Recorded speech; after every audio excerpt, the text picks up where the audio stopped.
You're sitting across from a friend at a coffee shop. They lean forward. A few seconds later, without deciding to, you lean forward too. They cross their arms. Soon, so do you. You didn't notice it happening. You never do. But the real reason behind this is far stranger than simple politeness.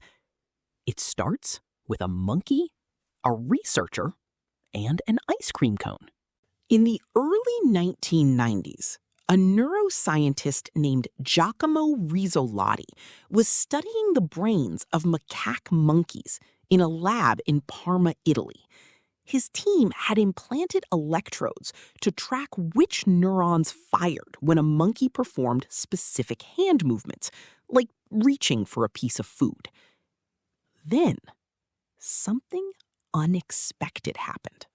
One of the researchers reached for his own ice cream cone nearby, and the monkey's brain, the monkey that hadn't moved a single muscle, lit up with the exact same neural activity as if it had reached for the cone itself. The monkey was simply watching, and its brain responded as though it were acting. Rizzolatti had stumbled onto what became known as mirror neurons, brain cells that fire both when you perform an action and when you merely observe someone else performing it. Your brain, it turns out, doesn't just watch other people. In a very real sense, it rehearses their movements internally, as if quietly practicing along. Why would your brain be built this way?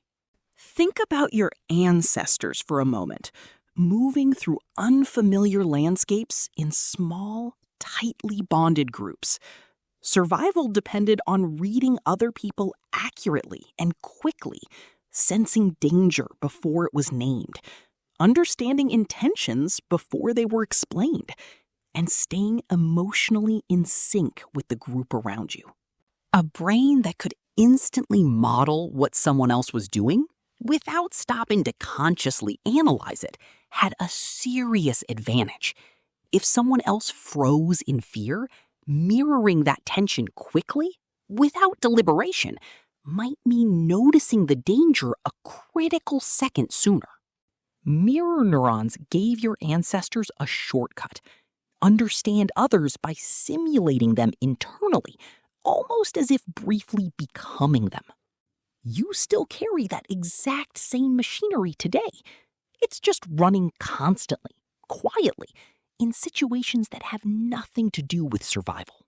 Have you ever caught yourself smiling because someone across the room smiled first, before you even registered why? That's not politeness. That's ancient wiring doing exactly what it evolved to do. In the late 1990s, two psychologists named Tanya Chartrand and Bargh ran a series of experiments to measure exactly how far this unconscious mimicry extended. They had participants sit in a room with someone secretly working for the researchers. This person would rub their face at certain points during the conversation, or shake their foot at others, with no explanation and no acknowledgement that anything unusual was happening.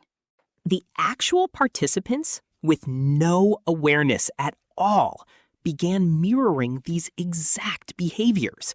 Face rubbers rubbed their faces more.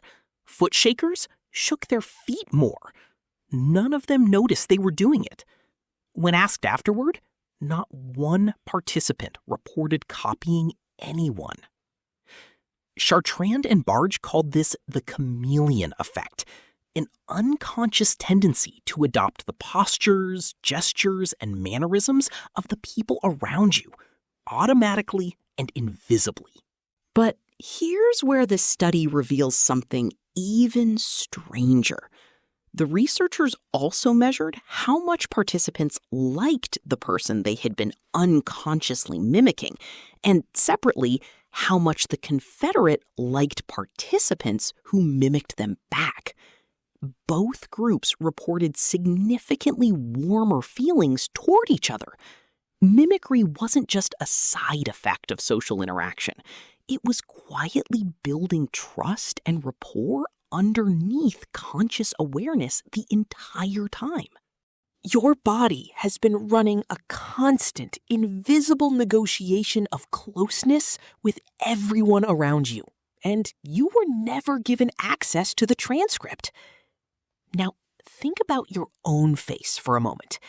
A researcher named Ulf Dimberg took this further by studying facial mimicry specifically.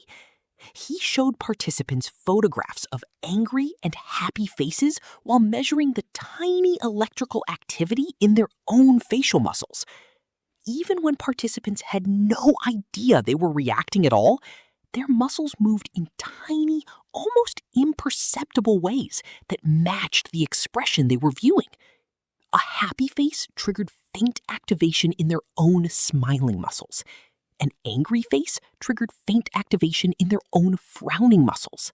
This happened in a fraction of a second, faster than conscious thought, faster than participants could control or even notice.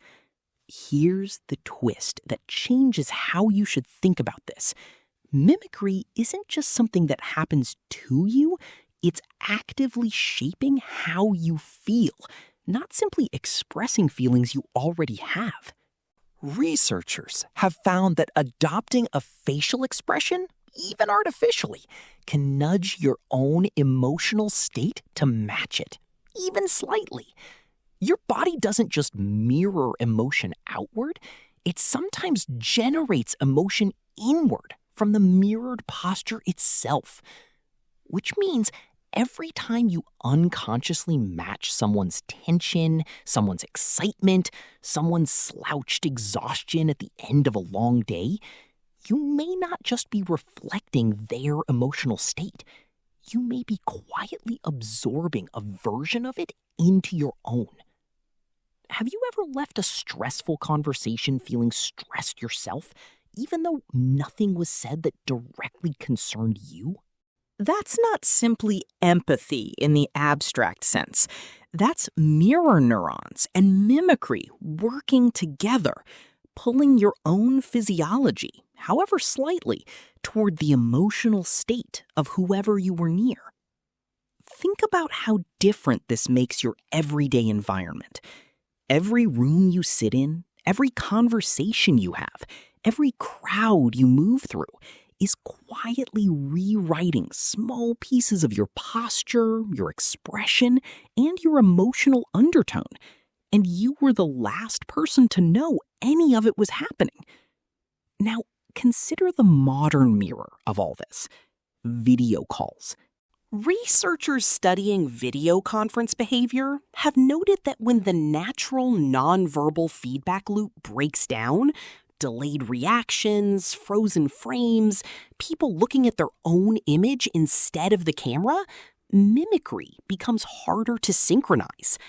Conversations over video often feel subtly more draining than the same conversation in person, and some researchers link part of that fatigue directly to disrupted mirroring. Your ancient system, built for real-time facial and postural synchrony, keeps trying to mirror a slightly delayed, slightly flattened version of another person, and never quite manages to lock in. It's exhausting in a way you can feel but rarely name, because the mismatch is happening entirely below conscious awareness. So the next time you notice yourself unconsciously crossing your arms because the person across from you just did, or catching a stranger's smile before understanding why your own face has already responded, pause on it for a second. That is not an accident, and it is not weakness. It is a monkey reaching for an ice cream cone in a lab in Parma. It is a stranger secretly rubbing their face in an experiment decades ago. It is your own facial muscles quietly rehearsing every expression you witness all day long, without your permission or your notice. You were built to understand other people, not by analyzing them from a careful distance, but by quietly becoming a small echo of them first.